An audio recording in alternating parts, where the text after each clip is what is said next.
The day the aliens came changed everything. Not with big ships or weapons, but with a simple message that came through every radio, TV, and phone on Earth at the same time. Greetings, people of Earth. We are the Galactic Council. You are not alone. John Miller was eating breakfast when he heard it. He nearly dropped his coffee mug. As one of America's top diplomats, he knew his life was about to change. Within hours, the president called him to the White House.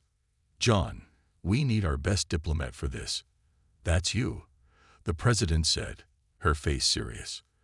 "They want to meet someone who speaks for Earth. That someone is you." John nodded, his throat dry. "When?" "Tomorrow. They're sending a ship." The next day, John stood on a field with military leaders and government officials. A silver ship appeared in the sky, making no sound as it landed. The door opened, and out stepped beings that looked almost human, but not quite. Their skin had a blue tint, and their eyes were larger. "I am High Counselor Six-Spar," said the tallest one. "We welcome Earth as an observer to the Galactic Council." In the days that followed, humans learned they were one of many species in the galaxy. The Council had 7 main members, all more advanced than Earth. They offered help with technology, medicine, and science. Lisa Grant watched all this with careful eyes. As an admiral in Earth's small space fleet, she saw both opportunity and danger. "They're giving us just enough to make us depend on them," she told her second-in-command after a council presentation. "Notice they won't share weapons tech. They say we're too violent." "Maybe they're right," her officer said. "Look at our history." Lisa shook her head. "Every species fights. Something doesn't add up." Meanwhile, John Miller worked day and night with the aliens. They set up an embassy in Geneva and began teaching humans about the galaxy. People celebrated in the streets. Wars stopped as everyone focused on the stars. "This is a new age for your people," Six-Spar told John one evening as they looked at Earth from the Council ship in orbit. "As an observer species, you will learn much from us." "When can we become full members?" John asked. "In time. Your people must develop further," Six-Spar said. "You are young compared to us." The Council gifted Earth with medical technology that cured several diseases.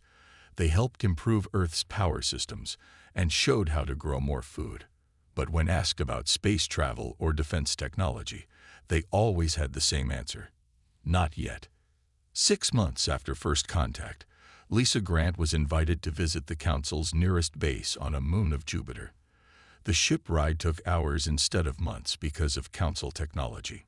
While there, she noticed how the aliens watched humans closely, how they shared information only when asked specific questions, how they never left humans alone in important areas. On her return to Earth, Lisa requested a meeting with John. "They're keeping secrets," she told him in a secure room. "I don't trust them." John sighed. "All diplomacy involves some secrets, Lisa. They're helping us advance faster than we ever could alone." "But to what end?" she asked. "Why help us at all?"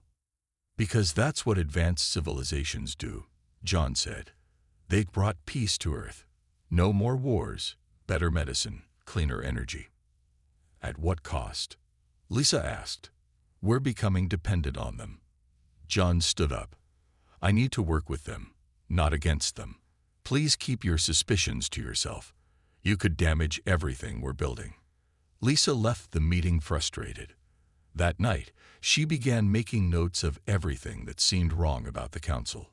She would watch, wait, and prepare, because despite all the gifts and fine words, something in her gut told her that the Galactic Council had plans for Earth that they weren't sharing.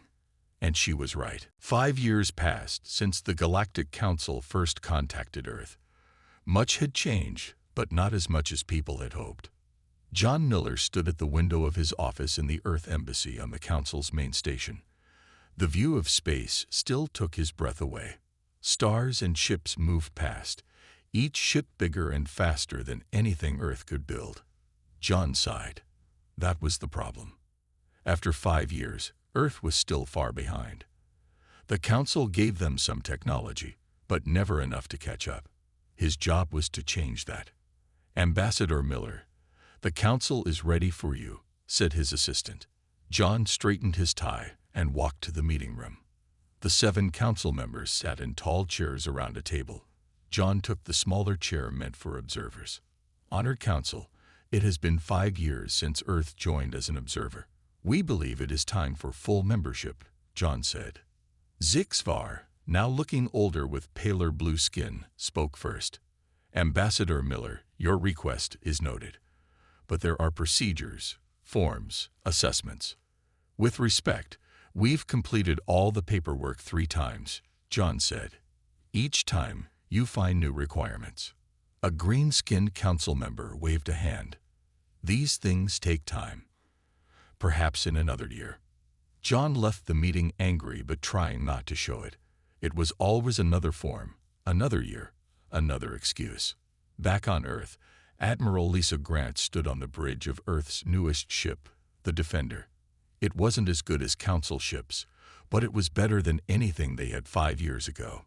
Her crew had just returned from a routine patrol when a council ship appeared.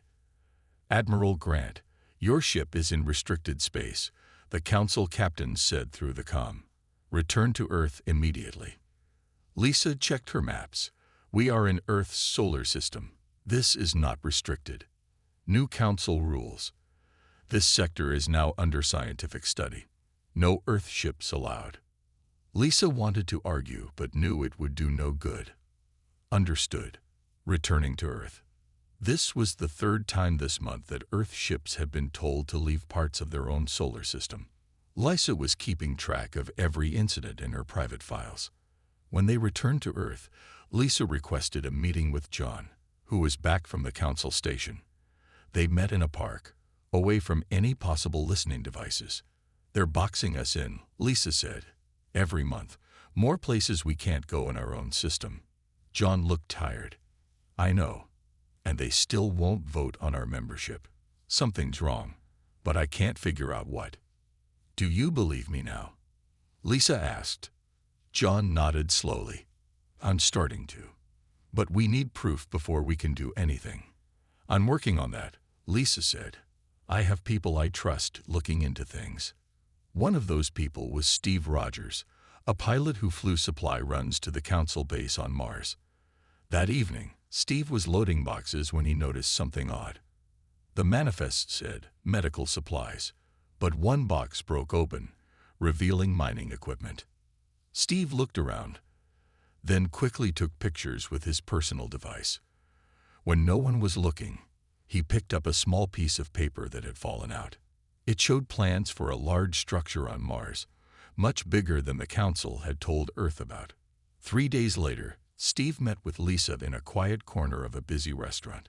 "They're building something big on Mars," he said, sliding the paper and pictures to her. "And they're bringing in mining equipment, not medical supplies." Lisa looked at the evidence. "They're lying to us. But why?" "There's more," Steve said. "I've made friends with some of the younger council species workers. They say the senior council members have private meetings about Earth's resources. Water, minerals, things like that." Lisa felt cold despite the warm restaurant. "They don't see us as future members. They see us as a resource to use." She gathered the evidence. "I need to show John this. He has more contacts, more influence." Steve looked worried. "Be careful who you trust. The council has ears everywhere." Lisa nodded. "I know, but we need to do something before it's too late." What neither of them realized was that time was already running out. The council's plans were moving faster than anyone on Earth suspected. Jack Harrison never meant to become a spy. He was just a technician who fixed things.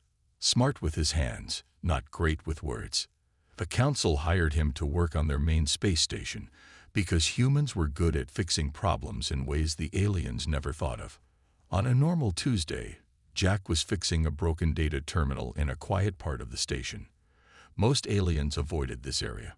As he worked under the panel, he accidentally connected 2 wires that shouldn't touch. The screen lit up with files he wasn't supposed to see. Jack looked around. No one was watching. The files were in the Council's language, but after 2 years on the station, he could read enough to understand. His hands began to shake. "This can't be right," he whispered. The files showed the Council's real plans for Earth. They wanted Earth's water, more than most planets had. They wanted the minerals deep in Earth's crust. And they wanted to build military bases on Mars and Europa without telling humans. Worst of all, they planned to keep humans properly managed by limiting their technology. They called it the Earth Resource Acquisition Plan. Jack knew he should close the files and pretend he never saw them. That would be the safe choice, but he thought of his family back on Earth, his sister's kids who deserved a future. He pulled a small device from his pocket and copied the files. His heart beat so loud he was sure someone would hear it. Just as he finished, he heard voices coming down the hall. Jack quickly fixed the terminal properly and closed it up. He put his tools away just as 2 Council security officers turned the corner. "Human, what are you doing in this section?" one asked. Jack held up his work order. "Fixing the terminal. Got a report it was down." They looked at his order and at the now working terminal. "You are finished now. Leave this area." Jack nodded and walked away, trying not to walk too fast. The small device in his pocket felt like it weighed 1,000 pounds. That night, Jack couldn't sleep. If he reported what he found, the Council would know it was him.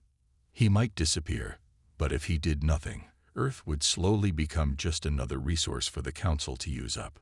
The next morning, Jack sent a message to his supervisor saying he was sick. Then he went to the human quarters and found Steve Rogers, the pilot he sometimes played cards with. "I need to get back to Earth," Jack said. "Emergency." Steve looked concerned. "My supply run isn't for 3 days. I can't wait that long," Jack said. "Is there any other way?" Steve thought for a moment. "There's a diplomatic shuttle leaving in 2 hours. I know the pilot, but you'll need a reason to be on it." Jack touched the device in his pocket. "I have a reason. I just can't talk about it." Something in Jack's face must have convinced Steve. "Okay, meet me at Docking Bay 7 in 1 hour. Bring only what you can carry in your pockets." An hour later, Jack was hidden in a storage compartment on the shuttle. The Council security did a quick check, but didn't look closely. Soon, they were on their way to Earth. When they landed, Steve helped Jack get past security. "Whatever you're doing, be careful," Steve said. "And if you need help, contact Admiral Grant. She's one of the good ones." Jack nodded. "Thanks. You might want to stay away from me for a while, for your own safety." 2 days later, after avoiding Council observers on Earth, Jack finally managed to get a secure meeting with Admiral Grant. His hand shook as he placed the device on her desk.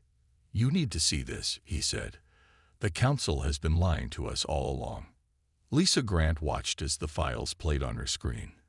Her face grew harder with each image. When it finished, she looked at Jack with eyes like steel. "You've risked everything to bring this to us," she said. "And you were right to do it. Now we need to decide what to do with this information." What they didn't know was that the Council already suspected a data breach and were watching Earth more closely than ever. Admiral Lisa Grant stared at the people gathered in the underground room. They met in an old military bunker deep beneath the Rocky Mountains. No signals could get in or out. No Council technology could find them here. "What I'm about to tell you is treason according to our current government," Lisa said. "If you want to leave now, I understand." No one moved. The room held 20 people, scientists, soldiers, pilots, and now Jack Harrison, the technician who brought the proof they needed. "The Galactic Council is not here to help us," Lisa continued. "They plan to use Earth as a resource colony. They never intend to make us full members." She showed them the files Jack had stolen. People gasped as they saw the Council's true plans. "We need to prepare," Lisa said. "We can't fight them directly. Not yet. But we can get ready." A woman raised her hand. "I'm Dr. Karen Phillips. I study alien biology. I've noticed something strange in the medical treatments the council gave us. Everyone turned to her. There are tiny machines, nanites, in the treatments. I think they're monitoring us from inside our bodies. The room erupted in angry voices. Lissa called for quiet. This is why we needed this group, she said. Each of you has skills we need. Dr. Phillips, can you find a way to stop these nanites? Karen nodded. I've already started working on it. Good. We'll call ourselves the Earth Underground. We need to work in complete secret. Over the next months, the Earth Underground grew carefully. They built hidden labs on the dark side of the moon where council ships rarely went. They made underwater bases in the deepest parts of the ocean. They worked to understand council technology and find its weaknesses. Meanwhile, in Geneva, Ambassador John Miller continued to work with the council. He didn't know about the Earth Underground. Lissa wanted to tell him, but Jack warned against it. The council watches him too closely, Jack said. It's too dangerous. One day, John made a public speech praising the council's help. He called any who doubted the aliens dangerous extremists. Lisa watched the speech on a screen in their hidden base and felt sad for her old friend. He still believes in them, she said to Jack. He only sees what they want him to see, Jack replied. In her lab, Dr. Karen Phillips made a breakthrough. She found a way to disable the monitoring nanites without alerting the council. The Earth Underground began secretly treating people they trusted. 6 months after forming the group, Lisa called a meeting of their leaders. We've made progress, she said. Our engineers have reversed engineered some council technology. We've built 10 ships with advanced engines. We're working on weapons. But the council has thousands of ships, someone said. We don't need to match them, Lisa explained. We just need enough strength to make them respect us, to force them to negotiate fairly. On the other side of the world, John Miller was having dinner with Zixbar in the council embassy. More wine, Ambassador? The alien asked. No, thank you, John said. I wanted to ask about the new council base on Europa. My government wasn't informed about it. Zixdar's face showed no emotion. It is a small research station, nothing important. John frowned. But according to our treaty, all new bases must be approved by Earth governments. A simple oversight, Zixbar said smoothly. The paperwork will be filed soon. Later that night, John sat alone in his office. Something wasn't right. The council was building more bases in the solar system. They were bringing more ships. When he asked questions, they gave vague answers. For the first time, John wondered if Lisa had been right all along. Maybe it was time to reach out to her, despite their disagreements.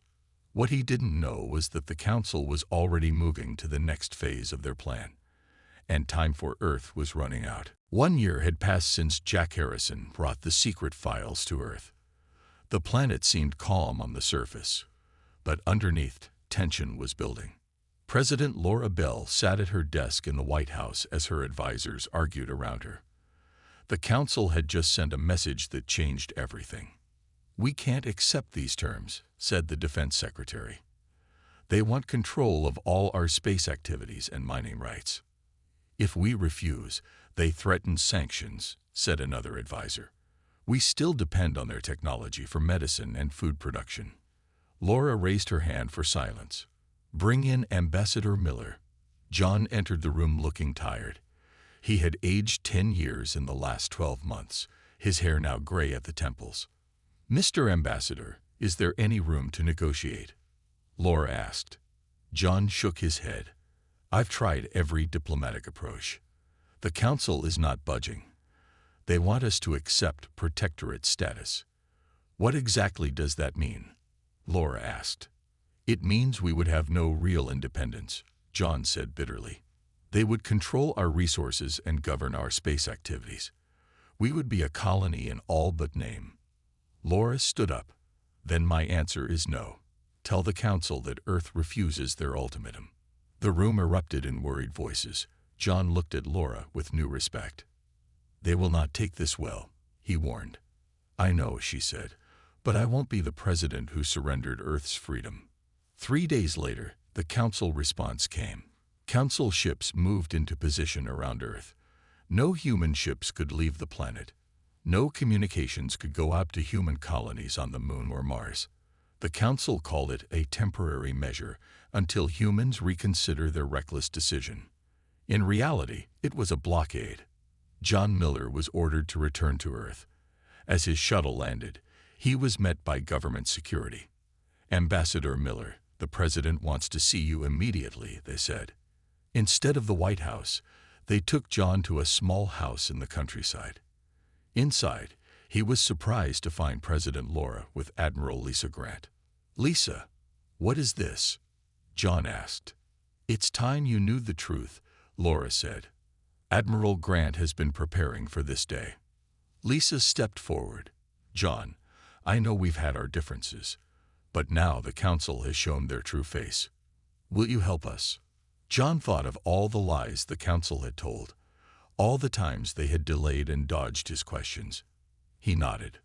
"What can I do?" he asked. "We need your knowledge of the Council," Lisa explained. "For the past 2 years, we've been building ships and weapons in secret. We've been training pilots and soldiers." John was shocked. "How? Where?" "The dark side of the Moon. Deep ocean bases.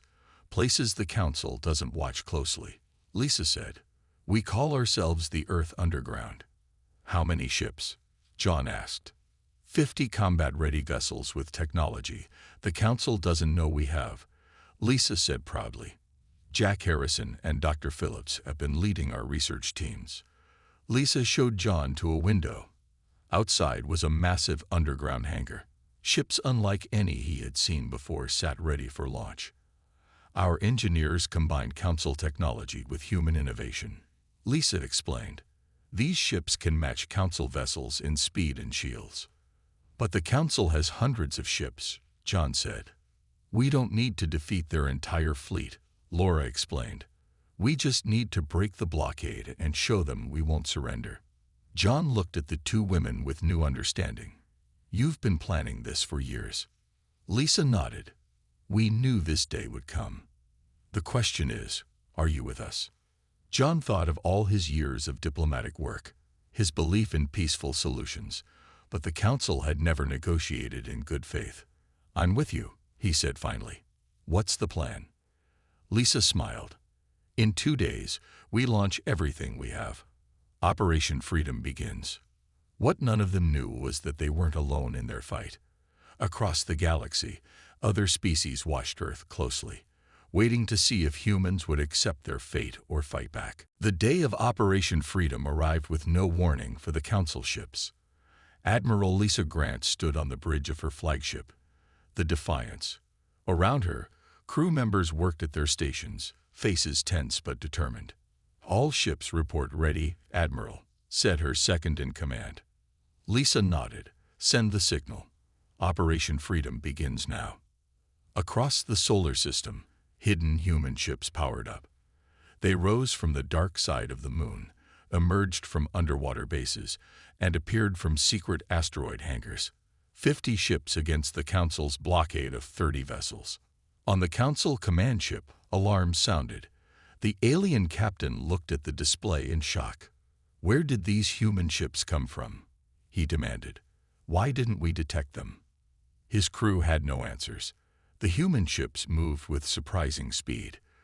The Council expected old, slow Earth vessels. Instead, they faced ships that matched their own technology.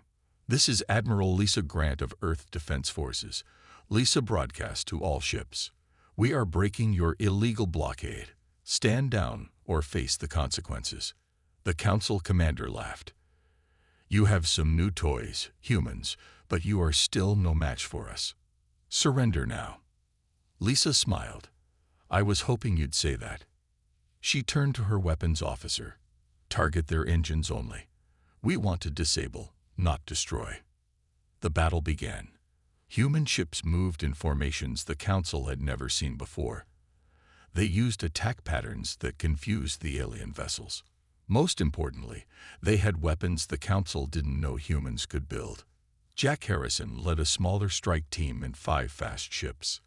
Their target was the Council communications hub that controlled the blockade. "Remember, we need to capture it intact," Jack told his team. Dr. Phillips needs access to their main computer. His pilots acknowledged the orders. They flew straight at the communications station, dodging enemy fire. On Earth, President Laura and John Miller watched the battle through secure feeds. "They're doing well," John said, surprised. "The Council didn't expect this level of technology." Laura nodded. "The element of surprise works in our favor, but it won't last long." In space, Lisa's fleet pressed their advantage. Several Council ships were now disabled, their engines damaged by precise human attacks. "Admiral, 3 of their ships are calling for help," reported her communications officer. "They're requesting reinforcements from elsewhere in the galaxy." "That was expected," Lisa said calmly. "Jack's team needs to reach that communications hub before help arrives." Jack's ships were close to their target now. He led them through a dangerous path between 2 Council destroyers. "Almost there," he told his team. "Prepare for boarding." His ship docked with the communications hub. Security teams in spacesuits cut through the airlock. Inside, they faced Council's security forces. The fighting was intense but brief. Humans had trained for this moment for years.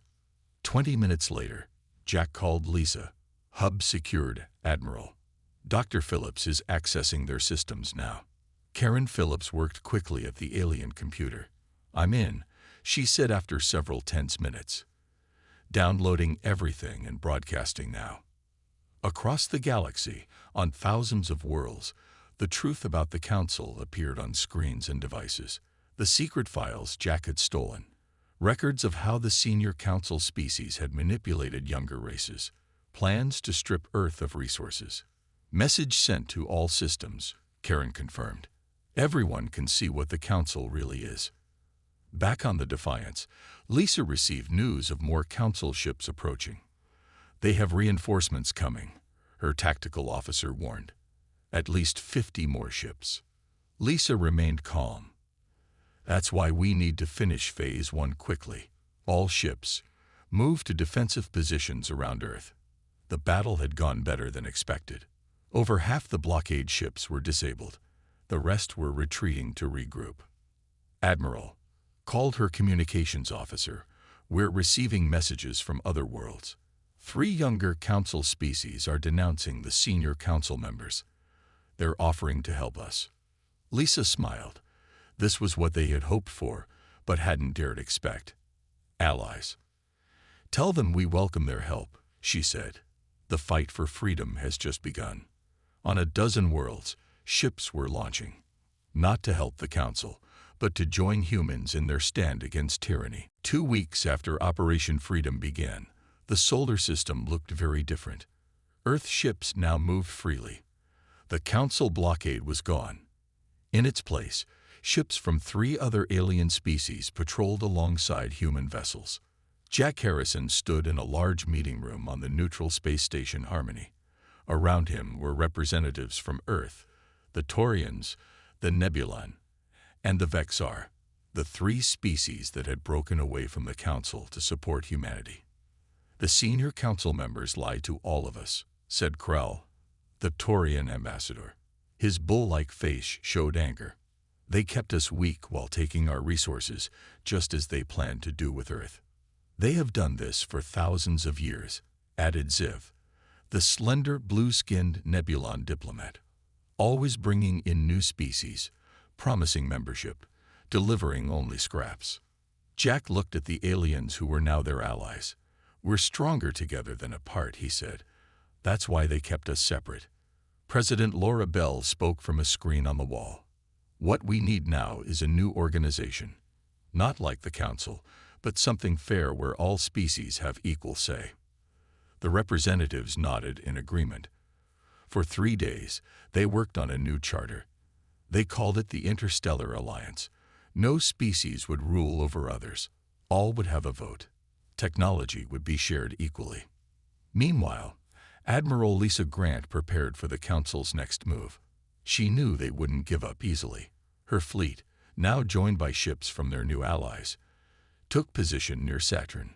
Council ships approaching, reported her tactical officer. 80 vessels, heavily armed. Lisa studied the display. They're trying to reach Earth directly. She contacted the Allied commanders. They'll try to go through us to reach Earth. If they succeed, they could force Earth to surrender before our new alliance is official.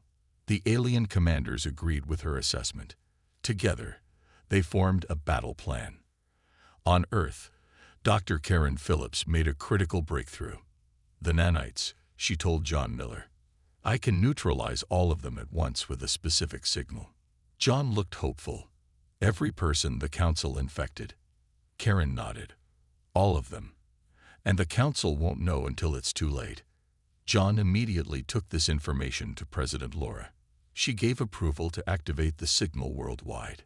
In hospitals across Earth, doctors watched in amazement as the tiny Council devices stopped working.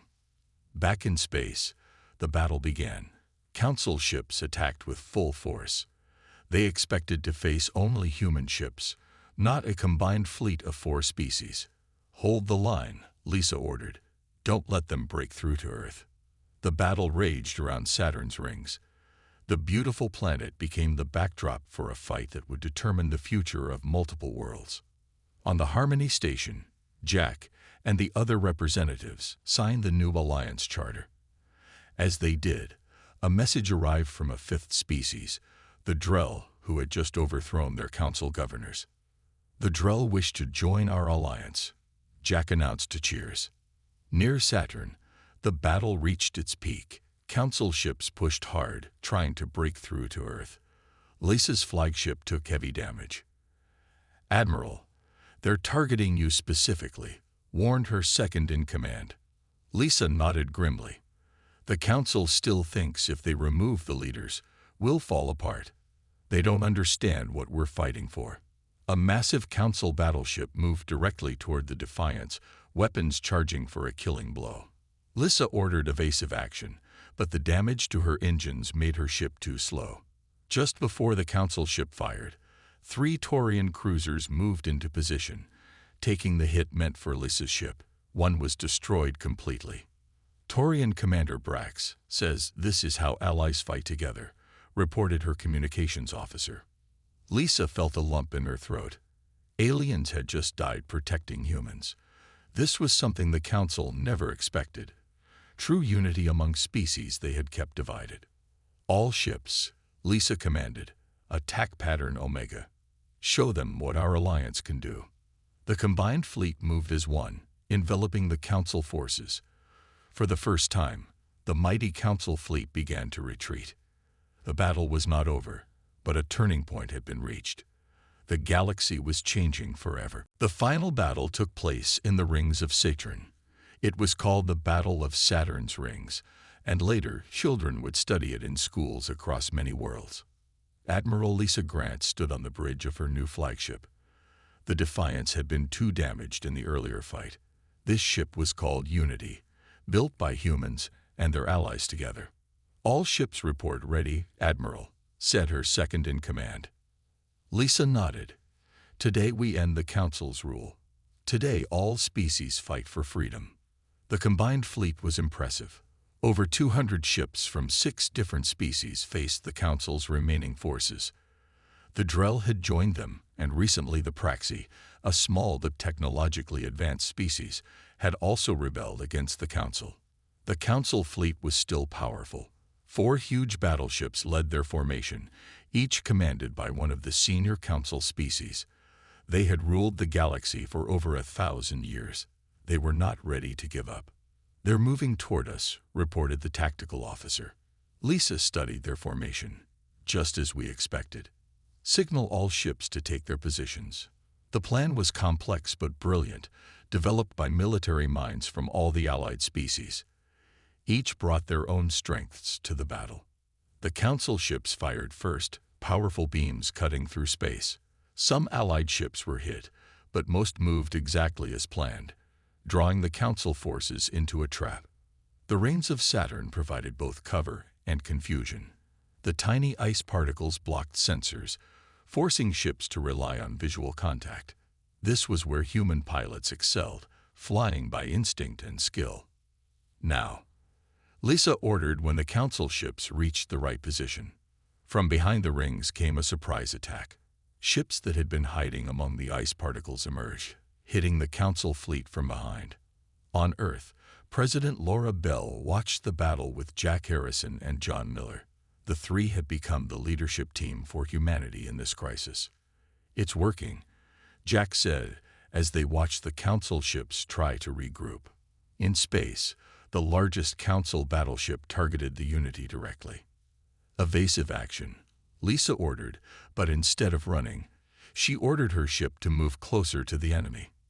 "Admiral," questioned her second-in-command. "Trust me," Lisa said. "Get me Commander Ziv of the Nebulon."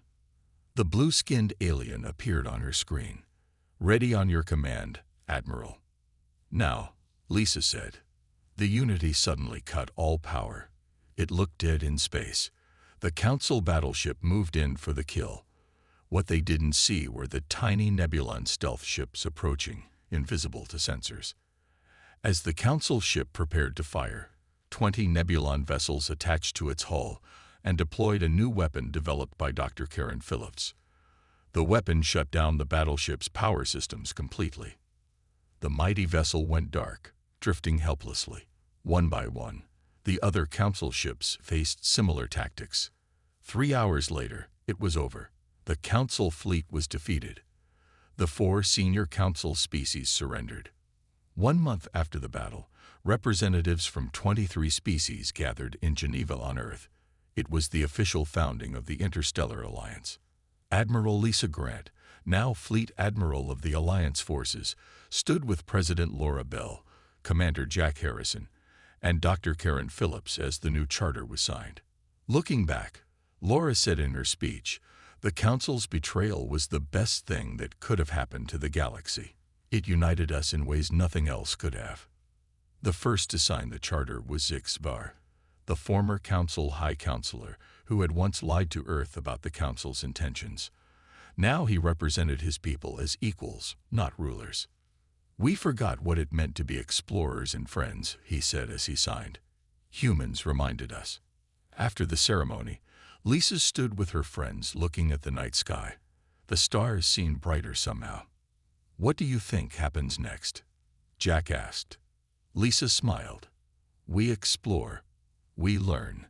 We work together. The galaxy is open to us now, not as conquerors or victims, but as equals." Above them, ships from a dozen worlds moved in orbit, no longer enemies but allies. The stars, once denied to them, were now humanity's frontier in a universe far more wonderful and complex than they had ever imagined. And it had all begun because humans had simply said, "Enough."